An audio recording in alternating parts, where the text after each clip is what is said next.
Assalamualaikum warahmatullahi wabarakatuh. Selamat pagi, salam sejahtera, salam sehat untuk kita semua. Jangan lupa bahagia.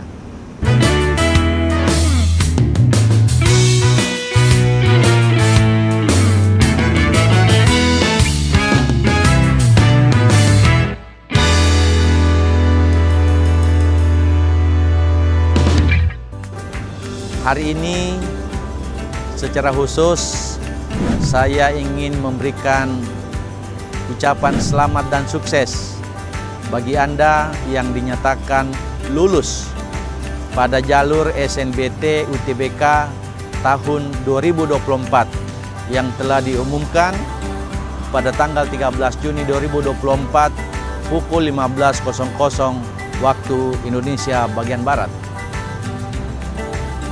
Bagi Anda yang belum beruntung, tidak usah khawatir, tidak usah galau, karena Kementerian Pendidikan, Kebudayaan, Riset, dan Teknologi telah mengeluarkan Peraturan Menteri Pendidikan, Kebudayaan, Riset, dan Teknologi nomor 62 tahun 2023 yang memberikan kesempatan kepada Anda untuk masuk menempuh kuliah di perguruan tinggi negeri favorit pada prodi favorit Anda melalui jalur mandiri.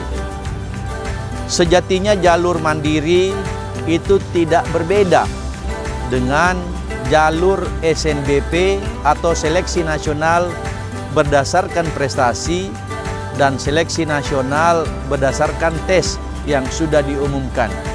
Karena dalam struktur penerimaan mahasiswa baru, 3 jalur SNBP, SNBT, dan jalur mandiri itu sesungguhnya ditempati oleh mahasiswa atau bagi calon mahasiswa baru pada kelas yang sama. Dan dalam struktur kelas, mahasiswa SNBP, SNBT, dan jalur mandiri itu memiliki hak dan kewajiban yang sama. Sekali lagi, tidak perlu khawatir dan galau. Dan bagi Anda yang memang betul-betul ingin kuliah pada perguruan tinggi negeri favorit, pada prodi favorit yang Anda inginkan, Anda bisa membaca berbagai informasi di web atau laman perguruan tinggi negeri di seluruh Indonesia. Seperti apa syarat dan ketentuan yang Anda harus penuhi untuk menjadi mahasiswa baru dan sukses pada jalur mandiri. Simak tayangan berikutnya.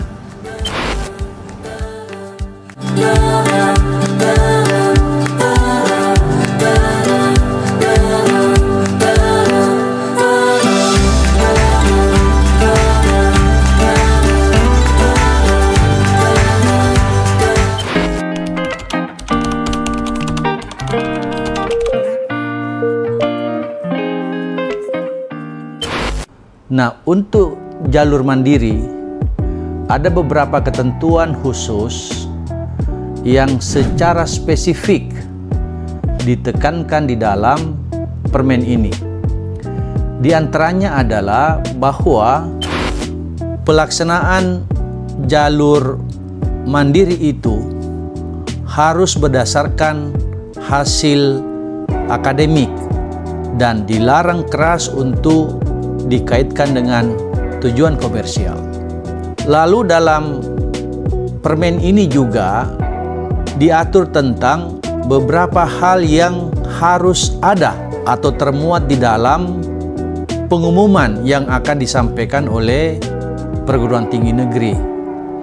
Di antaranya adalah program studi yang akan dibuka itu harus dicantumkan berapa jumlah mahasiswa yang diterima pada setiap program studi, termasuk tentu diantaranya adalah berapa banyak atau berapa besar tarif uang kuliah tunggal dan IP yang harus disampaikan kepada calon mahasiswa baru.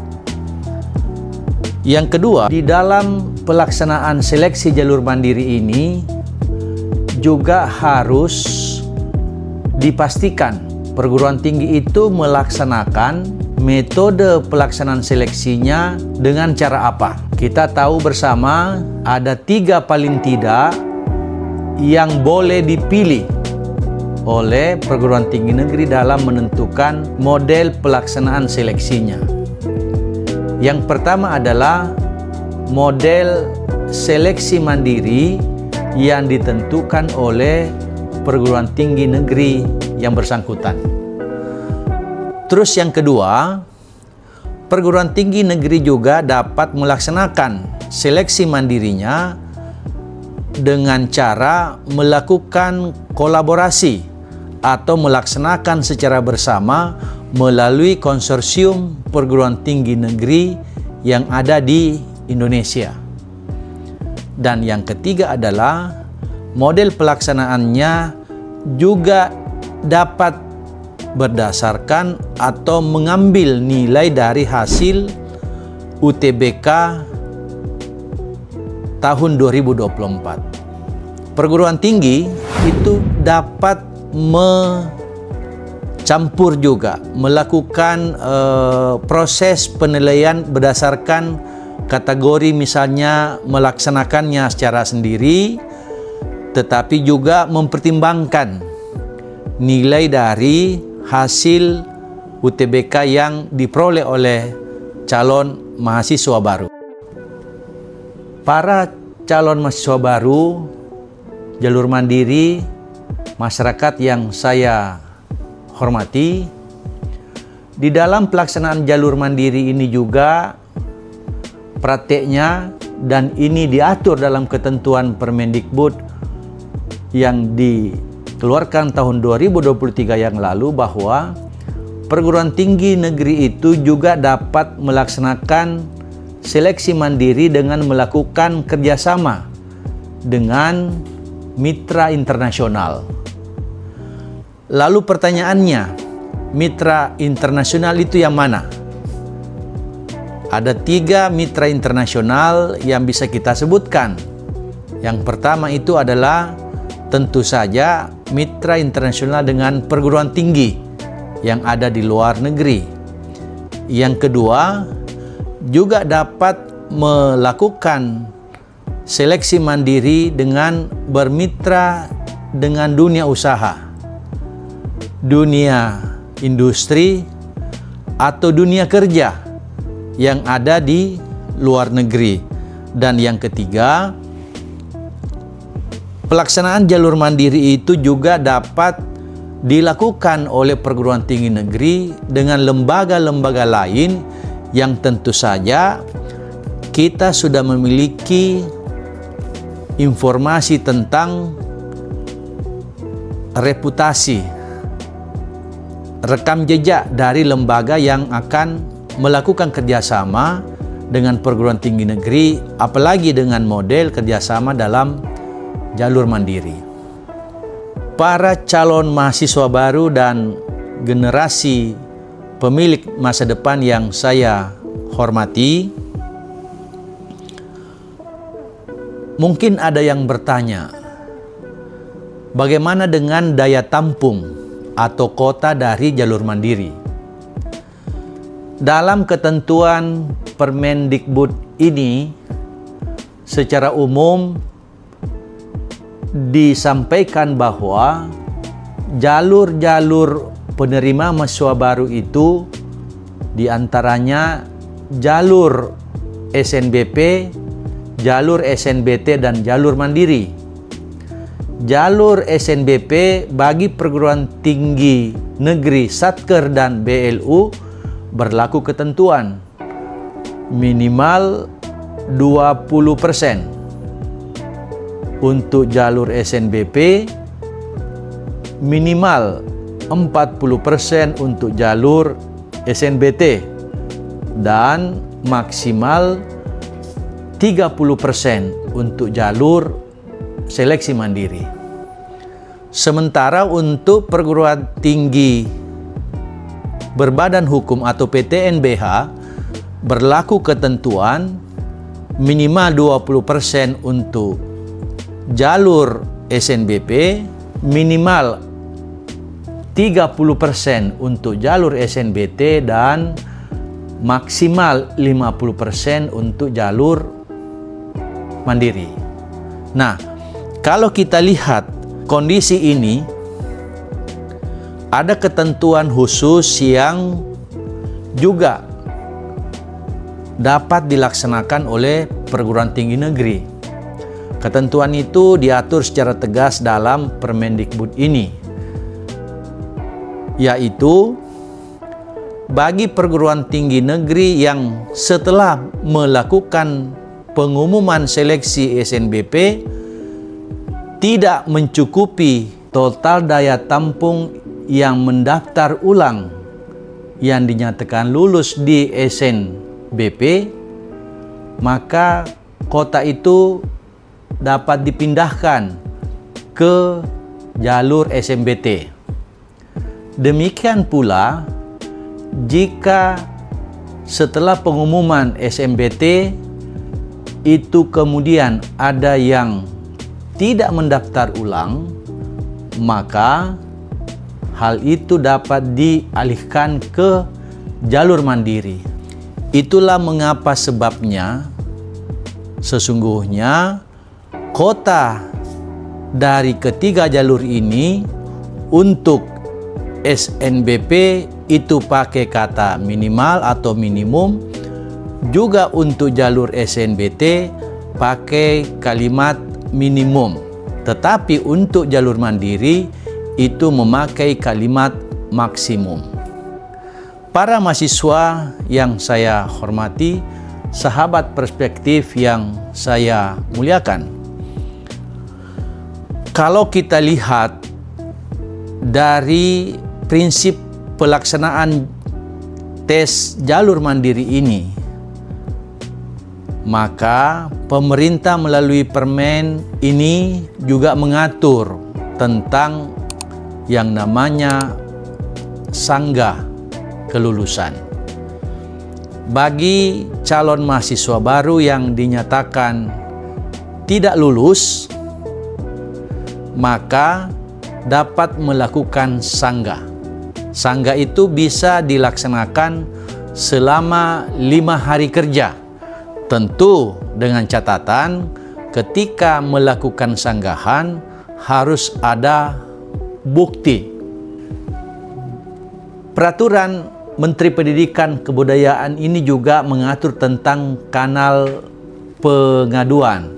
Jadi kalau di sebuah perguruan tinggi negeri melaksanakan jalur mandiri, maka masyarakat punya akses untuk kemudian melakukan pelaporan jika dalam pelaksanaan tes seleksi mandiri itu diduga ada penyimpangan, diduga ada pelanggaran, maka kanal ini kemudian disiapkan sehingga masyarakat, teman-teman, para stakeholder itu dapat melakukan sanggah dan sekali lagi dapat melihat di kanal pengaduan yang ada.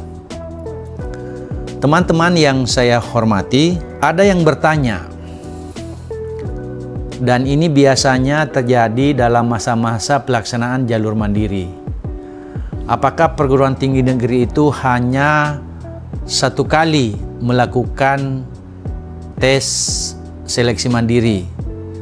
Dalam Permen ini diatur bahwa perguruan tinggi negeri ketika melaksanakan seleksi mandiri, maka dibuka kemungkinan atau ruang untuk melakukan seleksi mandiri gelombang kedua, dengan catatan perguruan tinggi negeri tersebut memiliki program studi yang jumlah yang dinyatakan diterima tidak memenuhi 50% dari total daya tampung.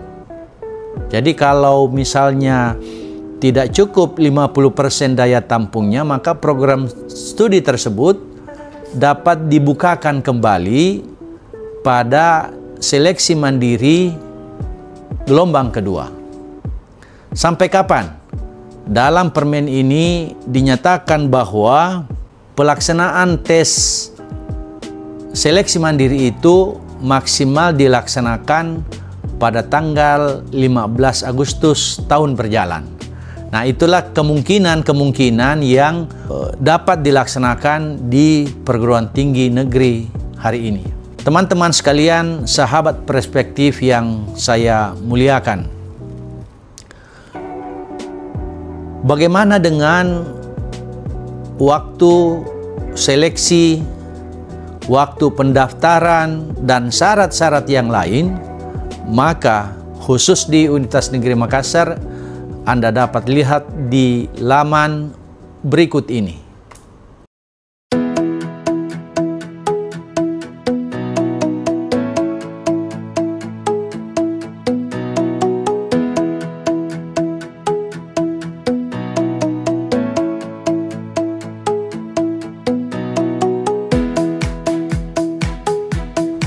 Sahabat perspektif yang saya muliakan, tentu saja kesempatan untuk menjadi mahasiswa baru melalui seleksi mandiri masih sangat terbuka. Ingat, para generasi muda calon mahasiswa baru, manfaatkan kesempatan baik ini untuk melakukan pendaftaran dengan benar, melakukan tahap seleksi dengan benar, dan memenuhi seluruh syarat-syarat yang diharuskan dalam proses pelaksanaan tes tersebut. Saya menyampaikan selamat berjuang dan saya doakan Anda semua diterima pada perguruan tinggi negeri pada program studi favorit yang Anda impikan. Wassalamualaikum warahmatullahi wabarakatuh.